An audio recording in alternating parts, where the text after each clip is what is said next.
आज इस वीडियो में हम लोग यहाँ पे वर्ड फॉर्मेशन को देखेंगे कि वर्ड का फॉर्मेशन कैसे होता है, और यहाँ पे ईडियम और फ्रेजेस का यूज़ भी देखेंगे। ठीक है, तो यहाँ पे है जैसे choose the right meaning of the underlined idioms. यहाँ पे मैनी पीपल हैव डेवलप्ड, यहाँ पे कौन सा टेंस है? हैव के साथ वर्ब का थर्ड फॉर्म प्रेजेंट परफेक्ट। ठीक है, many people have developed a habit of sitting on the fence and not deciding the issue. तो यहाँ पे क्या है आपका सिटिंग ऑन द फेंस, ये क्या है? एक ईडियम है। ठीक है, ईडियम होता है जिसका जो है मतलब कि ये ग्रुप ऑफ द वर्ड होते हैं। ठीक है, क्या होते हैं? Group of word. इनका जो मीनिंग होता है इनके वर्ड से क्या होता है? अलग होता है। आया समझ में? तो इस प्रकार से जो है ये एडवांस इंग्लिश में यूज किया जाता है। जैसे सिटिंग ऑन द फेंस का मतलब हो गया, फेंस मतलब होता है कि जो जैसे किनारे किनारे किसी के घर के किनारे किनारे लगाया नहीं जाता बैरिकेडिंग, उसको फेंस बोलते हैं। ठीक है, जैसे ये मतलब कि मान लो कि इंडिया और बांग्लादेश के बीच में जो बॉर्डर है वहाँ पे फेंसिंग की जा रही है। ठीक है, तो ये चीज़ होता है फेंस करना। ठीक है, तो सिटिंग ऑन द फेंस मतलब फेंस पे बैठना। इसका मतलब क्या होता है? इसका मतलब ये होता है कि अनविलिंग और unable to choose between the two side. समझना? क्योंकि फेंस हुआ, इधर इंडिया है और इधर क्या है? बांग्लादेश है। तो तुम इस पे बैठे हो, तुम डिसाइड नहीं कर पा रहे तुमको इधर जाना है कि इधर जाना है। समझ में? इडियम का क्या मतलब है? तो यहाँ पे है सिटिंग ऑन द फेंस। ठीक है, unwilling to unable to choose between the two side. तो many people have developed a habit, बहुत से लोगों ने हैबिट डेवलप कर ली है of sitting on the fence. मतलब कि जो है unable to choose between the two side and not deciding the issue. ठीक है, और इशू को डिसाइड नहीं करते हैं। ठीक है, अगेन यहाँ पे है मतलब ये इसका हिंदी मीनिंग देखें तो इसका मतलब होता है दुविधा में होना। सिटिंग ऑन द फेंस मतलब हो गया दुविधा में होना। ठीक है, तो ये चीज़ होता है इसका हिंदी मीनिंग। ठीक है, तो ये चीज़ है ईडियम का मतलब ये होता है, ये जो है एडवांस इंग्लिश में यूज़ होते हैं। ठीक है, अगेन लिखा है यहाँ पे choose the correct meaning of the idiom and यहाँ पे phrases given below be done with. ठीक है, बी डन विद मतलब क्या होता है यहाँ पे? Being humiliated, being one's, biding one's time and suffering from an ailment and coming from a poor background. तो यहाँ पे बी डन भी मतलब होता है बाइडिंग वंस टाइम। ठीक है, आपका आंसर क्या होगा? Biding one's time. ठीक है, तो बी डन भी मतलब होता है समाप्त करो। हिंदी में क्या बोलते हैं इसको? समाप्त करो। ठीक है, तो इसका यहाँ पे जो है बाइडिंग वन टाइम का मतलब होता है समय का इंतजार करना होगा। ठीक है, तो इस प्रकार से जो है इसका ये हो जाएगा। ठीक, अगेन यहाँ पे है choose the correct meaning of the underlined idioms the speaker broke down in the middle of his speech. ठीक है, हाँ, यहाँ पे क्या होता है? यहाँ पे होता है ब्रोक डाउन। ठीक है, तो ये जो है किस फॉर्म में लिखा है? देखो ये होता है ब्रेक डाउन। ठीक है, ब्रेक डाउन का ब्रोक डाउन हुआ है। तो देखो ये जो जो ईडियम होते हैं, जो ये होते हैं, ये क्या करते हैं?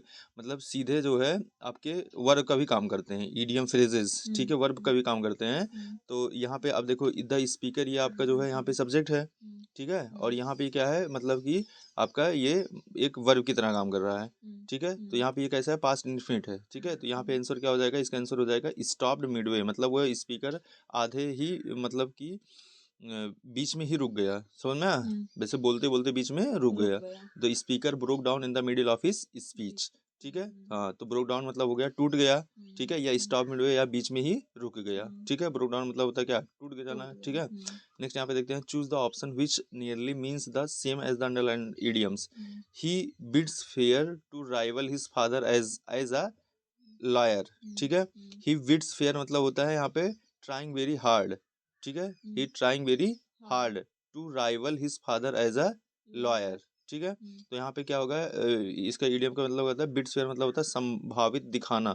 ठीक है, सीम्स लाइक। ठीक है, अगेन है यहाँ पे select the most appropriate option that can substitute an underlined idiom to the given sentence. My father buried the hatched by equally dividing the pasta between me and my sister। ठीक है, अब ध्यान से समझो, अगर इसका मतलब समझो यहाँ पे माई फादर बरीड द हैज मतलब जैसे अब अगर कोई जैसे मतलब मेरे और मेरे सिस्टर के बीच में अगर कोई चीज़ इक्वली डिवाइड नहीं होगा, इसका मतलब कहाँ वहाँ क्या होगा? भयंकर युद्ध होगा। ठीक है, जैसे कोई खाने पीने की चीज़ हो तो इसका मतलब क्या हुआ? यहाँ पे क्या आ जा रहा है? माई father buried the hatched by equally dividing the pasta between me and my sister. इसका मतलब क्या होगा कि उन्होंने क्या कर दिया कि जो है ये क्या कर दिया? Create new problem, no. यहाँ पे made the situation worse, no. यहाँ पे क्या होगा कि यहाँ पे रिजॉल्व द कॉन्फ्लिक्ट। समझी, जो कॉन्फ्लिक्ट था उसको क्या कर दिया, रिजॉल्व कर दिया, यही तो था, जो झगड़ा था उसको क्या कर दिया, रिजॉल्व कर दिया। अब यहाँ पे जो है सिंपल वर्ड भी यूज किया जा सकता था, बट ये क्या है, मतलब एडवांस में गया है, तो ये चीज हुआ, my father buried the hatchet, ठीक है, by equally dividing the pasta between me and my sister. समझ में आप? हाँ, अगेन यहाँ पे है, after working for 10 hours the construction crew decided to call it a day, ठीक है। अब यहाँ पे लिखा आफ्टर वर्किंग फॉर 10 आवर्स, ठीक है, 10 आवर्स काम करने के बाद द कंस्ट्रक्शन क्रू, जो कंस्ट्रक्शन के जो क्रू मतलब होता है जो उसमें मेंबर्स हैं, जो लेबर्स हैं, डिसाइडेड, उन्होंने डिसाइड किया, ठीक है, to call it a day. तो इसका मतलब क्या हो गया, इसका मतलब क्या होगा, यहाँ पे stop working for the day, quit their job and continue working to the night and take a short break. तो यहाँ पे हो गया क्या, stop working for the day, ठीक है, क्योंकि उन्होंने 3 घंटे तक काम किया, इसलिए क्या कर दिया, stop working for the day, अब उस दिन के लिए काम करना बंद कर दिया, ठीक है। तो यहाँ पे एक, मतलब अगर कहीं लिखा है कॉल इट अ डे, ठीक है, इसको क्या कहते हैं, काम करना बंद करना, समझी, stop working for the day. तो ये होता है ईडीएम, जैसे ये आपको रटना पड़ेगा, ईडीएम और फ्रेजेस जो होते हैं रटने पड़ेंगे, तब आपको मतलब पता चलेगा हाँ इसका क्या मतलब होता है, ठीक है। The bits fair to rival his father as a liar, अभी ऑलरेडी देख चुके हैं, यहाँ पे क्या होगा, सीम्स लाइकली, ठीक है, seems likely to rival his father. Again यहाँ पे सेंटेंस में अंडरलाइन है, बिट्स फेयर मतलब संभावना दिखना, ठीक है, संभावना दिखना, नियरली मीन्स सीम्स लाइकली, ठीक है, हाँ। एंड अगेन यहाँ पे, I could read the lines that you don't like this job, ठीक है, आई कुड रीड, ठीक है, the lines that you don't like this job, ठीक है। तो I could read between the lines, जैसे होता है ना, रीड बिटवीन द लाइन्स, सुना होगा, read between the lines, so I could read the between the lines that you don't like this job. तो यहाँ पे क्या होगा, बिटवीन होगा, ठीक है। अगेन है यहाँ पे, in the following question out of the given 4 alternative select the alternative which best express the meaning of the idiom phrases to keep the ball rolling, ठीक है, to keep the ball rolling, ठीक है। अब इसका क्या मतलब निकलेगा कि एक बॉल को रोल करते रहना, ठीक है, जैसे एक गेंद गेंद है, ठीक है, इस गेंद को क्या करते रहना, ऐसे इसको पैर से इसको मारते रहना, मतलब इससे ये नाचता रहे, इसका मतलब क्या होगा, to meet someone frequently, to continue work, to, या तो इसका मतलब क्या होगा, टू कंटिन्यू वर्क, यही तो होगा कि अपने काम को लगातार करते रहना, समझ में आ रहा है। तो ये जो है इस प्रकार के वर्ड से आपको जो है निकालना पड़ेगा, ठीक है, to keep the ball rolling, ठीक है, टू कंटिन्यू वर्क, समझा। तो यहाँ पे आंसर क्या हो जाएगा आपका, बी हो जाएगा। तो to keep the ball rolling, बिना रुके काम करना के लिए टू कंटिन्यू वर्क हो जाएगा, समझ में आ रहा है, ईडियम क्या है, ठीक है। अगेन यहाँ पे है, select the most appropriate meaning of the idiom bull in a China shop, ठीक है, मतलब बुल मतलब क्या होता है, तो सांड होता है, ठीक है, bull in the China shop, ठीक है, चाइना की शॉप में बुल, ठीक है। तो यहाँ पे क्या हो जाएगा, यहाँ पे क्या हो जाएगा, वन हु कॉज डैमेज, क्या है, वन हु कॉज डैमेज, क्योंकि किसी शॉप में अगर जो है मतलब बुल जाएगा तो वो क्या करेगा, डैमेज ही करेगा, ठीक है। तो यहाँ वन हु कॉज डैमेज उसको बोलते हैं बुल इन चाइना शॉप, समझना। ये क्या है, ये ईडियम है, इसका जो ये वर्ड लिखा है इसको अगर आप एक एक वर्ड निकालोगे उसका मतलब नहीं निकलेगा, वो एक साथ एक नया वर्ड निकालते हैं, समझ में आप। तो ये चीज होता है, यहाँ पे है वन हु कॉज डैमेज, ठीक, तो ये चीज हो गया। तो यहाँ पे बुल इन चाइना शॉप मतलब होता है नुकसान का कारण, बुल इन चाइना शॉप मतलब नुकसान का कारण, ठीक है, हाँ। जैसे हम बोल सकते हैं that person is bull in China shop, तो ना वह पर्सन क्या है, नुकसान का कारण है, ठीक है। तो एडवांस इंग्लिश में इन सबका यूज होता है, क्योंकि यही सब जब एग्जाम न्यूज़ पेपर में आ जाते हैं तो लोग इसको समझ नहीं पाते हैं, ठीक है, हाँ। तो फिर ये चीज होता है।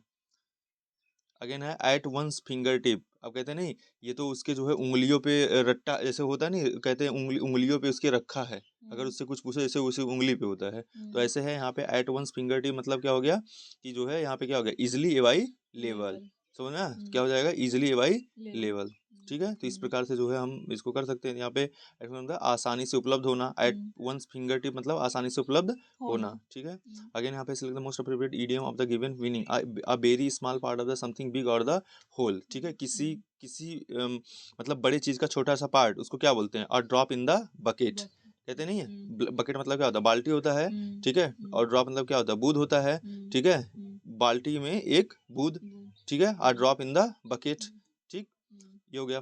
अगेन है यहाँ पे कैरी ओल्फ, यहाँ पे एक इडियम है, क्या है, कैरी ओल्फ, ठीक है, इसका मतलब बताना। कैरी वुल्फ मतलब क्या, intentionally raise a false alarm, a competition where the outcome is difficult to जज और predict and make all possible effort and the final event in the series of the unexpectable action. तो इसका answer क्या हो जाएगा आपका, A हो जाएगा। Intentionally raise a false alarm, उसको बोलते हैं क्या, मतलब सॉरी कैरी नहीं है, क्राई वुल्फ है, ठीक है, क्राई वुल्फ, ठीक है। तो यहाँ पे क्या होगा, intentionally raise a false alarm, ठीक। ये चीज़ है, जैसे बचपन में कहानी सुना होगा कि एक जो है मतलब कि क्या था, एक व्यक्ति था, वो झूठे जो है गाँव वाले से कहता था कि शेर आया शेर आया, ठीक है। फिर जिस दिन रियल में शेर आता है वो चिल्लाता है तो लोग जान जाते हैं वो झूठे जो है कर रहा है ना, तो उसको बोलते हैं, वैसे ही है यहाँ पे क्राई वॉल्फ, ठीक है। अगेन है टू मेक अ मिस्टेक, ठीक है। इसका मतलब क्या होता है, टू मेक अ मिस्टेक का मतलब क्या हो जाएगा, इसके लिए कौन सा जो है ईडियम यूज किया जाएगा। अब ईडियम ये सब है, जैसे डॉग, यहाँ पे doggy bag, done to death and dark horse and drop the ball. तो यहाँ पे टू मेक अ मिस्टेक मतलब होता है ड्रॉप द बॉल, समझना, ड्रॉप द बॉल, ठीक है। उपरोक्त तो आप में यहाँ पे टू मेक अ मिस्टेक के लिए ड्रॉप द बॉल ईडियम का प्रयोग होगा, ठीक है, समझ में। अगेन यहाँ पे लिखा है given idioms and the phrases, यहाँ पे लिखा है अ ब्लेसिंग इन डिसगाइज, ठीक है। A blessing is in disguise का मतलब something that is very pricey expensive and actions taught are that is simple to do, something that's abundant in quantity and cheap, something that's easily acquired and something good that isn't recognized the first। तो यहाँ पे answer क्या होगा आपका, D होगा, ठीक है। मतलब something good that is not recognised by the first, मतलब कुछ चीजें अच्छी होती हैं जिनको आप फर्स्ट इंस्टेंट में रिकॉग्नाइज नहीं कर पाते हो, तो इसको बोलते हैं द ब्लेसिंग इन डिस्गाइज, ठीक है। हाँ, अ ब्लेसिंग इन डिस्गाइज मतलब दुख के भेष में सुख, ठीक है। Something good that isn't recognised by the first, ठीक है। अगेन है someone who take a position for the sake of the argument without believing in that, ठीक है, उसको क्या बोलते हैं, someone who takes a position for the sake of argument without believing in that, ठीक है। कुछ लोग होते हैं कि मतलब चीज़ों में विश्वास नहीं करते हैं, लेकिन सिर्फ बहस करने के लिए वो चीज़ों में क्या पार्ट कर लेते हैं, ठीक है। तो यहाँ पे क्या होगा, devil's advocate ethnic cleaning and every cloud has a silver lining and fire and Brimstone. इसमें क्या होगा, यहाँ पे हो जाएगा आपका डेविल्स एडवोकेट, क्या हो जाएगा, डेविल्स एडवोकेट, ठीक है। तो group of the word someone who takes a position of the sake of the argument without the believing in the that, इसको क्या बोलते हैं, डेविल्स एडवोकेट, समझा, जिसको यहाँ पे छिंद्रानुवेशी कहा जाता है, ठीक है। अगेन यहाँ पे क्या हो जाएगा, select the most appropriate meaning of the given, keep your chin up, ठीक है। जैसे कहने अपना जो है यार, अपना ऐसे उठा के चला करो, ठीक है। तो इसका मतलब क्या हो गया, कीप योर चिन अप का मतलब क्या हो गया, इसका मतलब हो गया, बताओ, a person intuition you get specially when feel someone not be right and to remain joyful in a tough situation, quietly doing things result in a poor ending and you frequently see the same people in the different. तो यहाँ पे क्या हो जाएगा, to remain joyful in a tough situation, तो answer क्या हो जाएगा आपका, बी वाला, समझना। टू कीप योर चिन मतलब होता है कठिन परिस्थिति में भी खुश रहना, तो इसको बोलते हैं कीप योर चिन अप, समझना। तो ये यूज किया जाता है, ठीक है। तो इस प्रकार से चीजें यूज की जाती हैं, ये पता होना चाहिए। अगेन यहाँ पे select the most appropriate idiom of the given meaning, lacking the will or the ability to act effectively, मतलब जो है जो इच्छा शक्ति है उसकी कमी होना, या फिर जो है कोई चीज अच्छे तरीके से करने की एबिलिटी का क्या होना, कमी होना, ठीक है। तो यहाँ पे क्या हो जाएगा, उसको क्या बोलेंगे, a penny saved in a penny and a doubting Thomas, a milk and the water and a lost cause. तो यहाँ पे क्या हो जाएगा, मिल्क एंड वाटर, ठीक है, क्या होगा, मिल्क एंड वाटर, ठीक है। तो यहाँ पे group of the word lacking the will or the ability के लिए मिल्क एंड द वाटर मतलब खोखला जो है ईडियम का प्रयुक्त होगा, ठीक है। नेक्स्ट आपका है यहाँ पे टू कीप क्वाइट, टू से नथिंग मतलब शांत रहना, कुछ ना कहना, इसके लिए हम लोग क्या बोलते हैं, मम्स वर्ड, समझना, क्या बोलते हैं, मम्स वर्ड, समझना, चुप रहना। इसको हिंदी में इसका टू कीप क्वाइट एंड से नथिंग का मतलब हो गया क्या, चुप रहना, या फिर इसके लिए इडियम्स यूज कर सकते हैं, मम्स द वर्ड, ठीक है। तो इस प्रकार से जो है जैसे यहाँ पे ये चीज है।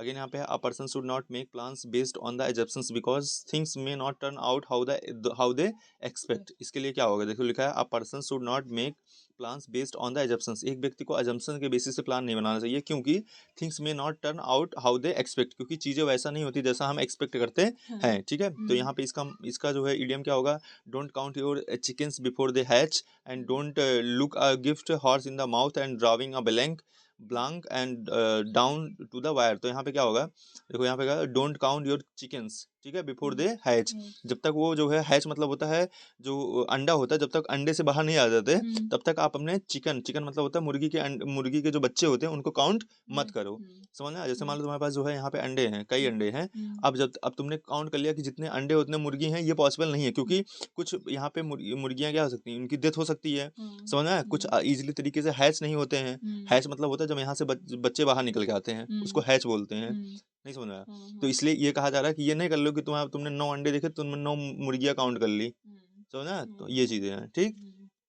तो यहाँ पे क्या है, उपरोक्त बातों में यहाँ पे लिखा है don't count your chickens before they hatch, ठीक। नेक्स्ट यहाँ पे देखते हैं आपका है क्या, select the most appropriate idiom of the given a hopeless case, a person or the situation having no hope of the positive change, ठीक है। एक होपलेस केस है, a person or the situation, ठीक है, having no hope of the positive change, ठीक है। एक व्यक्ति या एक सिचुएशन के लिए जिसके लिए आप कोई होप नहीं करते हो कि अब ये चीजें चेंज होंगी, तो उसको क्या बोलते हैं, flash in the plan, flash in the blood and barking up the wrong tree, and यहाँ पे अ लास्ट कॉज, तो इसका आंसर क्या होगा, अ लास्ट कॉज, ठीक है। तो group of the word a hopeless and hopeless case, a person or the situation having no hope of the positive change के लिए यहाँ यूज है अ लास्ट कॉज, ठीक है। Select the most appropriate meaning of the idiom, foam at the mouth, ठीक है, foam at the mouth, to be enraged and so it will all enthusiasm to get someone drunk and not willing to accept the idea of the other, तो इसका मतलब होगा to be enraged and so it, ठीक है, गुस्से में होना और इसको दिखाना, समझना, उसको बोलते हैं foam at the mouth, ठीक है। तो यहाँ पे होगा बहुत ज्यादा क्रोधित होना, ठीक है, बहुत ज्यादा क्रोधित होना, ठीक है, to be enraged and so it, ठीक है, foam at the mouth, अगर ये लिखा है इसका मतलब क्या होगा, बहुत ज्यादा क्रोधित होना, ठीक है। तो ये सब क्या करते हैं, आपके इंग्लिश जो होता है उसको क्या करते हैं, एडवांस बनाते हैं, क्या बनाते हैं, एडवांस, ठीक है, ये चीजें होती हैं। अगेन यहाँ पे है टू बाइट द डस्ट, इसका क्या मतलब होता है, टू बाइट द डस्ट, अब जो है डस्ट मतलब क्या होता है, धूल, ठीक है। अब ध्यान समझो क्या अर्थ निकल आएगा, धूल, ठीक है, और बाइट मतलब क्या होता है, काटना, धूल को काटना, इसका क्या मतलब निकल के आएगा, to be slab of someone, to die, to fall on your face and in the under stain, अब धूल को काटना का मतलब क्या होगा, धूल काटना, इंसान जब जो है मतलब कि अचेत होके गिर जाता है, तो मिट्टी में गिरता है, तब उसका जो है मतलब कि वो उसके मुंह में धूल जाता है ना, तो उस प्रकार से बनाते हैं, यहाँ पे क्या होता है, टू डाई, क्या हो जाएगा, टू डाई, समझ में आया? हाँ, तो टू बाइट द डस्ट मतलब होता है मृत्यु होना, समझ में आया? ये नए नए चीजें सीखने को मिल रही है ना, टू बाइट द डस्ट मतलब मृत्यु होना, तो इसके लिए टू डाई का यूज किया जाता है, ठीक है। अगेन यहाँ पे लिखा है an eyes for an eyes, अब इसका मतलब होता है जैसे अगर कोई तुमको आंख दिखा रहा, आंख दिखाओ, इसका मतलब क्या होगा, रिटेलिएशन होगा, यही तो होगा, मतलब बदला ना, an eye for an eyes, समझ में। अगेन यहाँ पे लिखा है to look up down one nose, ठीक है, to look down one's nose, ठीक है, किसी के मतलब नोज की तरफ देखना, तो यहाँ पे to keep thing apart, to bring ignominy, to look contemptuously at and to get injured, तो यहाँ पे क्या हो जाएगा, यहाँ पे आपका क्या हो जाएगा, यहाँ पे ऑप्शन जो है सी होना चाहिए करेक्ट, हाँ सी हो जाएगा। To look down upon one nose मतलब हो गया तिरस्कार पूर्वक देखना, ठीक है। टू लुक कंटेम्परसली एट, इसका मतलब ये हो जाएगा। अगेन लिखा the man in the street, ठीक है। अब इसका पूछा है मैन स्ट्रीट मतलब क्या, गली होती है, ठीक है, गली में आदमी, ठीक है, गली का आदमी क्या होता है, one who sleep in the day time, common man, a man with the no place to live and sophisticated person, तो यहाँ पे क्या हो जाएगा, वो कॉमन मैन हो जाएगा, ठीक है। A man in the street मतलब क्या होता है, कॉमन मैन। अब हम किसी को कॉमन मैन बोल दें या बोल दें the man in the street, अब कोई एडवांस इंग्लिश बोलेगा तो तुमको समझ ही नहीं आएगा, हाँ इसका क्या मतलब है, ठीक है, इसलिए इसको पढ़ा जाता है। अगेन यहाँ पे है इन द सेवंथ हेवन, ठीक है, इन द सेवंथ हेवन मतलब होता है क्या, एक्सट्रीमली हैप्पी, ठीक है, क्या होता है, एक्सट्रीमली हैप्पी कहते हैं ना, वो सेवंथ हेवन में है, तो वो क्या है, बहुत ज्यादा खुश है, क्या है, बहुत ज्यादा खुश है, एक्सट्रीमली हैप्पी है, ठीक है। अगेन है to blow hot and cold, ठीक है, to blow hot and cold, to talk nonsense, caress, यहाँ पे caressing someone with the love and moving place to place and to keep change one's opinion, to blow hot and cold मतलब जैसे देखो ठंडा से गर्म होना, इसका मतलब क्या है, to keep changing one's opinion, कोई अभी कुछ बोला है फिर कुछ बोल दिया, ठीक है, उसको बोलेंगे क्या, to blow hot and cold, कभी या मतलब कभी हाँ कभी ना करना, उसको बोलते हैं क्या, to blow hot and cold, समझा। To keep changing one's opinion, समझा। Being upset for something that happened in the past, अगर कुछ पास्ट में हुआ है उसके लिए आप अपसेट हो, तो उसके लिए क्या यूज किया जाएगा, यहाँ पे great mind things alike good Samaritans and a chip on your shoulder and gird up the loin, तो यहाँ पे क्या होगा, a chip on your shoulder, ठीक है, a chip on your shoulder, ठीक है, जिससे आपको चीजें याद आती रहती है ना। Being upset for the something that happened in the past के लिए यहाँ पे जो किसी घटना को जो है परेशान होना, ठीक है। नेक्स्ट यहाँ पे select the most appropriate meaning of the given one, यहाँ पे क्रैक समवन अप, ठीक है। तो यहाँ पे क्या है, क्रैक समवन मतलब होता है टू मेक समवन लाफ, समझ ना, टू मेक समवन लाफ, ठीक है। अगेन यहाँ पे है हरकुलियन टास्क, की तुमने पढ़ा होगा। हरकुलियन का मतलब क्या होता है, यहाँ पे टेडियस जॉब, ठीक है। हरकुलियन मतलब जो है मेहनती वाला काम, ठीक है। हरकुलियन यहाँ पे क्या होता है, टेडियस जॉब, ठीक है। तो उसको टेडियस जॉब भी बोलते हैं, ठीक है, कठिन काम। अगेन लिखा है someone who isn't adequate enough to compete or participate, someone who is not adequate enough to compete or participate, अगर कोई व्यक्ति जो मतलब इनफ नहीं है पार्टिसिपेट करने के लिए, उसको क्या बोलते हैं, a gone can't cut the mustard and beat the dead horse and wind over the backward. तो आंसर क्या हो जाएगा यहाँ पे, कांट कट द मस्टर्ड, ठीक है। आंसर इसका क्या होगा, कांट कट द मेंसर, ठीक है, आशा के अनुरूप ना होना, ठीक है। एंड विद बैड ग्रेस, तो उसको क्या बोल रहे हैं, विद बैड ग्रेस मतलब इन अ रूड मैनर, ठीक है, ये सुना होगा तुमने, विद बैड ग्रेस तो रूड मैनर। अगेन हो गया यहाँ पे to grass someone somebody palm, ये कहते हैं ना टू ग्रास समबडी पाम, मतलब किसी के हथेली पे जो है वो लगाना। ग्रास मतलब क्या होता है, वो सॉरी ग्रीस लगाना, ठीक है। टू ग्रीस समवन पाम मतलब किसी के हथेली पे ग्रीस लगाना, मतलब क्या हो जाएगा, टू ब्राइब, घूस देना, नहीं समझ में आया। तो यहाँ पे क्या हो जाएगा, रिश्वत देना या टू ब्राइब, ठीक है। तो to grease someone somebody's palm या फिर टू ब्राइब, दोनों का यूज हम कर सकते हैं इंटरचेंजली, ठीक है। अगेन यहाँ पे लिखा है, यहाँ पे a bird in the hand in the worth two in the bush, select the most appropriate meaning of the given idioms. A bird, अब देखो यहाँ से यहाँ तक एक ईडियम भी है, ठीक है। A bird in the hand is worth two in the bush, ठीक है। इसका मतलब क्या हुआ कि a bird in the hand is worth two in the bush है, बुश, ठीक है। बुश मतलब होता है वो झाड़ी वगैरह, ठीक है। एक बर्ड जो है हाथ में होना वो अच्छा है कंपेयर टू कोई झाड़ी में दो हो, ठीक है। इसका मतलब क्या हुआ, to state out the fact to there is a no doubt and fair competition where then and having something that is certain is much better than the, इसका मतलब हुआ कुछ कुछ चीजें होती हैं जैसे कहते नहीं कि आपके हाथ में जब तक पैसा ना आ जाए तब तक आप चीजों पर विश्वास नहीं करो, ठीक है। तो वैसे यहाँ पे भी है, having something that is certain is much better than the risk, मतलब कुछ चीजें होती हैं जो सर्टेन निश्चित है, हाँ ये इनके पास है, वो मच बेटर है कि जो हम सिर्फ कल्पना कर रहे हैं, समझना। आंसर यहाँ पे क्या होगा, सी होगा, having something that is a certain is much better than taking of the risk or the more because chances you might losing everything, ठीक है। यहाँ पे ऑप्शन से यहाँ पे जैसे हम हिंदी में बोलते हैं, नौ नौगत ना तेरा उधार, ठीक है। A bird in the hand is worth than two in the bush, ठीक है। तो यहाँ पे ये हो जाएगा, having something that is certain is much better than the taking a risk for the more because chances you might losing everything, ठीक है। अगेन यहाँ पे है select the most appropriate idiom the given meaning, not willing to accept the ideas of the other, अगर आप जो है किसी के आइडियाज को एक्सेप्ट करने के लिए तैयार नहीं तो उसको क्या बोलते हैं, Joy walk narrow minded great mind think like and go the extra mile. तो यहाँ पे क्या हो जाएगा, नैरो माइंडेड, कहते हैं वो व्यक्ति में नैरो माइंडेड है, ठीक है। A person might say this if they are confident that they will the outperform someone else, तो उसको क्या बोलेंगे, उसको बोलेंगे ईट माई डस्ट, ठीक है। A person might say this if they are confident that they will outperform someone else, ठीक है। तो यहाँ पे क्या हो जाएगा, ग्रुप ऑफ द वर्ड, यहाँ पे सबको पीछे करना, यहाँ पे ईट माई डस्ट मतलब होता है क्या, सबको पीछे करना, ठीक है। अगेन है bull in the China shop, already देख चुके हैं ना, ठीक है। तो यहाँ पे क्या होगा, स्टार्टिंग, यहाँ पे स्टार्टिंग ओवर अगेन, और यहाँ पे नहीं होगा someone who bark things due to the so bring the issue that has already been resolved to make a wrong assumptions about the something, यहाँ पे क्या हो जाएगा, यहाँ पे आपका ऑप्शन डी हो जाएगा, someone who break the things due to the clumsiness, ठीक है। तो ये हो जाएगा, मतलब कि नुकसान पहुंचाने वाला काम है। नेक्स्ट आप है select the most appropriate meaning of the all Greek to me, ठीक है। ऑल ग्रीक टू मतलब क्या होता है यहाँ पे, तो जो है यहाँ पे क्या हो जाएगा, आंसर जो है सी हो जाएगा, a way of saying that you do not understand something that is said or written, ठीक है।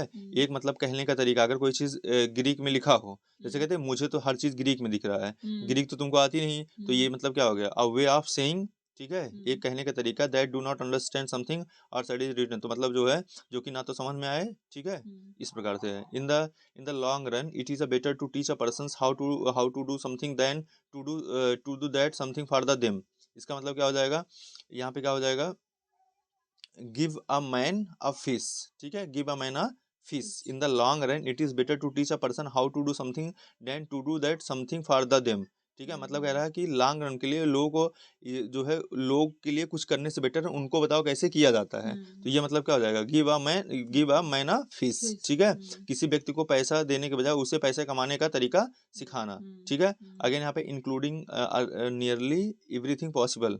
ठीक है, इंक्लूडिंग नियरली एवरीथिंग पॉसिबल मतलब एवरीथिंग बट द यहाँ पे किचन सिंक हो जाएगा, इसका मतलब ये हो जाएगा। अगेन यहाँ पे है add fuel to the fire, कहते नहीं मतलब कि जो है किसी को गुस्सा लगा हो तो गुस्सा दिलवाना, उसको बोलते हैं ऐड फ्यूल इन द, या आग में घी डालने का काम करना, हिंदी में हम लोग बोलते हैं। ठीक है, तो उसका क्या हो जाएगा, यहाँ पे है यहाँ पे क्या हो जाएगा कि जो है यहाँ पे whenever something is done to make a bad situation even worse than it is, तो यहाँ पे ऑप्शन क्या हो जाएगा, सी हो जाएगा। समझा, यहाँ पे है मतलब आग में घी का कार्य करना, तो उसको इंग्लिश में क्या बोलते हैं, add fuel to the fire. ठीक है, तो ये चीज़ है। अगेन यहाँ पे है यहाँ पे लिखा है ग्रीन आइड। ग्रीन आइड का मतलब होता है a red thing in animal that has a green eyes to feel angry and jealous. Green eye का मतलब होता है जीलस। ठीक है, कोई ईर्ष्यालु होता है, ईर्ष्यालु व्यक्ति, उसके लिए हम बोलते हैं ग्रीन आइड। ठीक है, उसकी आई क्या है, ग्रीन है। ठीक है, किसी को बोलना अब ये बोल दो तो उस अगर सामने वाला ये पढ़ा होगा फ्रेश तो समझ पाएगा, नहीं तो फिर जो है जो पढ़ा होगा इंग्लिश वही समझ पाएगा। Give loose rein to. ठीक है, give loose rein to, give on complete freedom, avoiding someone frequently and giving the largest share of the something to like about something. तो यहाँ पे आंसर क्या होगा, यहाँ पे गिव ऑन कंप्लीट फ्रीडम। ठीक है, हाँ तो मतलब किसी को जो है कंप्लीट फ्रीडम देना उसको बोलते हैं गिव लूज रेन टू। समझा, हाँ पूरा स्वतंत्रता देना उसको बोलते हैं give loose rein to. Again यहाँ पे है to go through the motions, a travel a lot and to function without any enthusiasm, to plan a wedding and to go without any ambition, or to go through the emotion, यहाँ पे motion मतलब होता है function without any enthusiasm. समझ में, functions without any enthusiasm. ठीक है, तो यहाँ पे है बिना रुचि के कोई काम करना उसको बोलते हैं to go through the motions. ठीक है, कैसे नहीं मतलब कुछ लोग बिना रुचि के जो है स्टडी कर रहे हैं, लाइक यू, तो यहाँ पे हो सकता है क्या, to go through the motion. Again यहाँ पे है म्यूजिक टू वंस ईयर, तो यहाँ पे क्या हो जाएगा, तो यहाँ पे म्यूजिक टू वंस ईयर मतलब हो गया, इसको गुड न्यूज़ बोलेंगे। क्या बोलेंगे, गुड न्यूज़। ठीक है, म्यूजिक टू वंस ईयर मतलब गुड न्यूज़। नेक्स्ट यहाँ पे देखते हैं, यहाँ पे क्या था कि जो है meaning of the idiom phrase, यहाँ पे है क्या, लॉक स्टॉक एंड बैरल, इसका मतलब होता है कम्प्लीटली। क्या होता है, कम्प्लीटली पूर्ण तरीके से। लॉक हो गया, स्टॉक हो गया एंड बैरल हो गया है। ठीक है, उसको कम्प्लीटली बोलेंगे। तो यहाँ पे है सक्सेसफुल मतलब सफलतापूर्वक, बैंकर मतलब बैंक कर्मी, एंड अनहेल्दी मतलब बीमार होता है, ये सब दिया है। अगर यहाँ पे to lose ground, to lose ground मतलब क्या होता है, यहाँ पे to die, to lose money and to have no clue and to lose importance. Lose ground मतलब होता है टू लूज इंपॉर्टेंस। ठीक है, हाँ महत्व कम का होना या महत्व खो देना। To jump the light.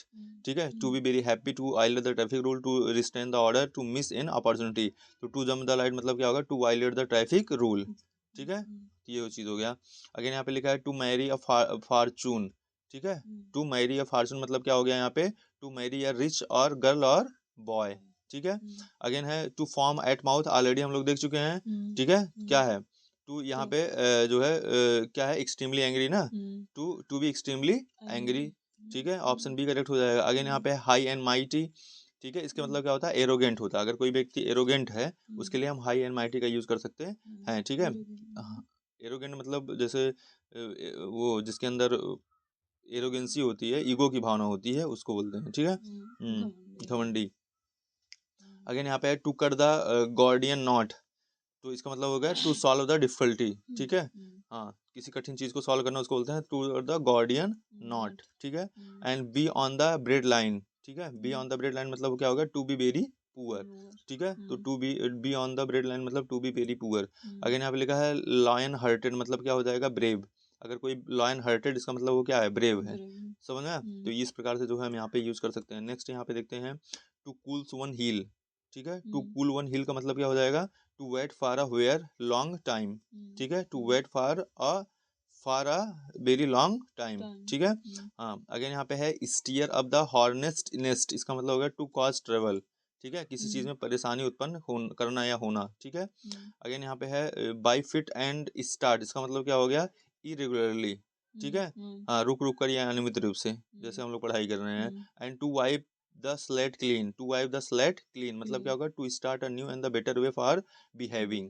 ठीक है, नेक्स्ट आपका है यहाँ पे who can say who will turn up next, तो यहाँ पे होगा अराइव। टर्न अप मतलब होता है क्या, अराइव। ठीक है, क्या हो जाएगा, अराइव मतलब पहुंचना। ठीक है, तो इस प्रकार से देख लगे। And she crawled forward inch by inch, inch by inch मतलब क्या होता है, स्लोली एंड केयरफुली, कहते हैं ना इंच बाई इंच करो, मतलब धीरे धीरे और बहुत ध्यानपूर्वक, ठीक है। इंच बाई इंच मतलब धीरे धीरे का उचित जो है व्याख्या यहाँ पे स्लोली एंड केयरफुली होगा, तो ये चीज़ है। स्लोली एंड केयरलेसली मतलब होता है धीरे और सावधानी से, लेजली एंड केयरफुली मतलब आलस से परंतु सावधानी से, क्विकली यहाँ पे दिया है। अगेन यहाँ पे कहता है police left no stone unturned to solve the crime, मतलब पुलिस ने कोई भी तरीका नहीं छोड़ा जो है क्राइम को सॉल्व करने का, ये तो used all the possible means, जितने भी तरीके हो सकते हैं उसका यूज किया, ठीक है। तो यहाँ पे ऑप्शन ए करेक्ट हो जाएगा, ठीक है। लेफ्ट नो स्टोन अनटर्न्ड, समझना, नहीं समझी, तुम रास्ते में जा रहे हो जितने भी स्टोन है उनको जो है पलट पलट के करना, इसका मतलब यूज्ड ऑल अवेलेबल मींस, ठीक है। अगेन है ही लुक्ड, ही यहाँ पे लिखा है when he was interrogated by the police, when he was interrogated by the police officer he looked blank, इसका मतलब क्या होगा, looked blank मतलब showed no feeling or the understanding, ठीक है। जैसे अगर किसी से कुछ पूछा जाए तो वो कहता है, तो उसको ऐसा बिहेव करेगा, उसको जैसे लगेगा कोई फीलिंग ही नहीं है, ना ही कुछ वो समझ रहा है, ठीक है। तो ये चीज होगा, मतलब उदासीन, लुक्ड ब्लैंक मतलब क्या होता है, उदासीन, न्यूट्रल, ठीक है, कोई इफेक्ट नहीं पड़ता। Again I can't make head or tail of your story, ठीक है। अब कैसे अगर कोई कह रहा है I can't make head or tail of your story, इसका मतलब क्या होगा, see the beginning of the end and appreciate and agree and make out anything, ठीक है। अब हेड और टेल मतलब क्या होगा, अब जैसे हेड आता तो भी कंक्लूजन निकला, टेल आता को भी तब भी कंक्लूजन निकलता, लेकिन अगर दोनों हेड और टेल में से कुछ भी नहीं आ रहा है, मतलब हम कुछ भी निकाल नहीं पा रहे, कोई भी करक्स नहीं निकल रहा है, तो एक मिनट, तो यहाँ पे ये होगा, ये होगा सी द बिगनिंग और द एंड, ठीक है। ना तो मैं तुम्हारा बिगनिंग समझ पा रहा हूँ, ना ही तुम्हारा एंड समझ पा रहा हूँ, ठीक है। तो ये चीज हो जाएगा। अगेन यहाँ पे है Nordic has recently dot dot a product called, यहाँ पे ग्लूकोमीटर, ठीक है। Nordic has recently started launched, यहाँ पे क्या होगा, launched a product called glucometer, ठीक है। तो यहाँ पे क्या हो जाएगा, लॉन्च हो जाएगा, ठीक है। तो डी होना चाहिए, हाँ। बिगिन मतलब शुरू करना, स्टार्ट मतलब ये हो गया, कमीशन नियुक्त किया, लॉन्च हो जाएगा। अगेन यहाँ पे लिखा है आ रेड लेटर डे, ये तुमने बहुत पहले पढ़ा भी होगा, a day memorable for the some joy event, a day on which something dangerous to, a day on which fails on the interview, a day on which meets one's old friend, तो उसको क्या बोलते हैं, आ day letter मतलब होता है a day memorable for some joyful event, ठीक है, उसको बोलते हैं आ रेड लेटर डे, महत्वपूर्ण दिन, ठीक है। समझना। अब अगर देखोगे लाल पत्र दिन, ठीक है, तो ये जो है इसका कोई अर्थ नहीं निकलेगा, ठीक है। To show the white feather, ठीक है, फिदर मतलब होता पंख, व्हाइट मतलब सफेद, to show the white feather मतलब क्या हो गया कि to show the sign of the cowardice, ठीक है, मतलब कि जो है कमजोरता का जो है मतलब सिंबल देना, ठीक है, कायर की तरह व्यवहार करना। सो द व्हाइट फिदर मतलब होता है कायर की तरह व्यवहार करना, ठीक है। अब लिखा है ही sold his house in the city since it was a real white elephant, white elephant पता ही होगा, मतलब क्या होता है, ये कॉस्टली वन, क्या होता है, कॉस्टली वन ना, जो कॉस्टली वन होता है उसके लिए हम क्या यूज करते हैं, व्हाइट एलिफेंट, ये तो होता है, पढ़ा ही होगा ये सब। अगेन लिखा है he is not worth his salt if he fails to his juncture, ठीक है। तो he is not worth his salt मतलब यहाँ से लेके यहाँ तक बताना, नॉट से लेके साल्ट तक, इसका मतलब क्या है, क्वाइट वर्थलेस, ठीक है। मतलब क्या, मतलब ये हो गया अयोग्य होना या अमहत्वपूर्ण होना, ठीक है। यहाँ पे नॉट वर्थ हिज सॉल्ट मतलब क्या हो गया कि जो है अयोग्य होना, ठीक है। तो इसके लिए हम क्वाइट वर्थलेस का यूज कर सकते हैं, ठीक है। अगेन है he broke of in the middle of his story, already देख चुके हैं, ब्रोक ऑफ हो गया या ब्रोक डाउन हो जाए, ठीक है, ब्रोक ऑफ या ब्रोक डाउन दोनों मतलब होता है स्टॉप सडनली, ठीक है, नहीं समझ में आया। अगेन यहाँ पे है harassed by frequent insult I decided to put my foot down, ठीक है, पुट माई फुट डाउन मतलब होता है रिजाइन देना, ठीक है, मतलब कि जो है जो मतलब कि बार बार के इंसल्ट से हरास होके मैंने डिसाइड किया कि मैं अपना जो है रिजाइन दे दूंगा, समझ में। तो यहाँ पे पुट माई फुट डाउन मतलब होता है रिजाइन करना। My grandfather advise me to the fair and square in all my dealings, ठीक है। फेयर एंड स्क्वायर मतलब होता है अपराइट, ठीक है, फेयर एंड स्क्वायर मतलब होता है अपराइट, ठीक है। Old party worker have advise the president to take it lying down for a while, इसका मतलब हो गया सो नो रिएक्शन, ठीक है। टेक इट लाइंग डाउन मतलब होता है सो नो रिएक्शन, ठीक है। And he is over head and ears in the love now, इसका मतलब क्या हो गया डीपली, ठीक है, he is deeply in love now, तो इसको हम क्या बोल सकते हैं phrase over head and the ears, ठीक है। अगेन यहाँ पे है since things are progressing well you need not do anything to rock the boat, rock the boat मतलब होता है क्रिएट डिफिकल्टीज, ठीक है, चीजें जो है अच्छी से चल रही हैं, तुमको कोई डिफिकल्टी क्रिएट करने की जरूरत नहीं है, ठीक है। अगेन यहाँ पे है he is cut out for a seller, ठीक है, यहाँ पे होता है स्पेशली फिटेड टू बी, ठीक है। कट आउट मतलब होता है कोई चीज, जैसे वो सेलर, सेलर मतलब होता है जो नाव को जो खेते नहीं है उनको सेलर बोला जाता है, तो क्या है उनके लिए फिट है, समझना है। कट आउट मतलब क्या होता है, फिट होना, ठीक है, नहीं समझी। हाँ तो ये चीज हो जाएगा। नेक्स्ट आपका है यहाँ पे जो है यहाँ पे अगेन क्वेश्चन है, यहाँ पे पूछा है the meeting ended in fiasco, ठीक है, तो इसका मतलब है इन कंप्लीट फेलियर, फेल्यूर, ठीक है, कंप्लीट फेल्यूर हो गया मीटिंग, ठीक है, तो उसको फियास्को बोलते हैं। I hope it will put you out if I am late, ठीक है, पुट यू आउट मतलब होता है इरिटेट, इरिटेट यू मतलब ये आपको इरिटेट करेगा, समझना, अगर मैं लेट होता हूँ, ठीक। अगेन है I was out of place, out of place मतलब होता है इन अप्रोप्रिएट, ठीक है, for him to talk on the spot में। अगेन यहाँ पे है make the grade which best expressing in the meaning the make the grade, make the grade का मतलब क्या होता है, मेक द ग्रेड का मतलब होता है to perform well enough to succeed in the something, ठीक है, मतलब इतना अच्छा परफॉर्म करना कि आप चीज़ों में क्या कर देना, उस चीज़ में आप सक्सेस कर जाओ, उसको बोलते हैं मेक द ग्रेड, समझना। Again I have hit upon a good plan to get rid of him, तो यहाँ पे क्या है understood, I have understood a good plan, ठीक है, जिसके थ्रू गेट रीड ऑफ मतलब होता है छुटकारा पाना, ये भी क्या एक फ्रेज है, ठीक है, गेट रीड ऑफ मतलब होता है छुटकारा पाना। He broke in the middle of, again वही स्टॉप सडनली, समझना है, तो इस प्रकार से जो है यहाँ पे देख लिए। Again he receive to be led by nose, यहाँ पे क्या होगा, फॉलो सब मिसेबली, ठीक है, फॉलो सब मिसेबली, ठीक है, मतलब नियंत्रण अपने हाथ में लेना, ठीक है, be led by the nose, इसका मतलब होता है किसी चीज का नियंत्रण अपने हाथ में लेना, ठीक है। When they immigrated to a new country it is a safe to say that they did it for the loaves and the fishes, ठीक है, इसका मतलब होता है मटेरियल बेनिफिट, समझना, लोब्स एंड द फिशेस मतलब होता है मटेरियल बेनिफिट, ठीक है।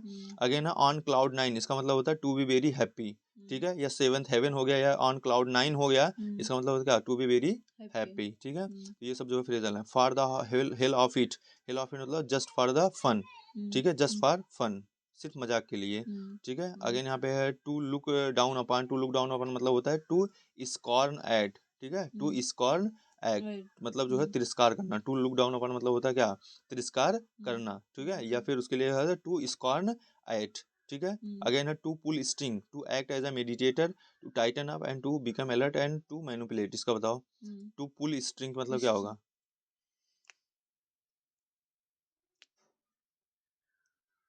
अब इसका आंसर बता के इसी पे वीडियो बंद करते हैं।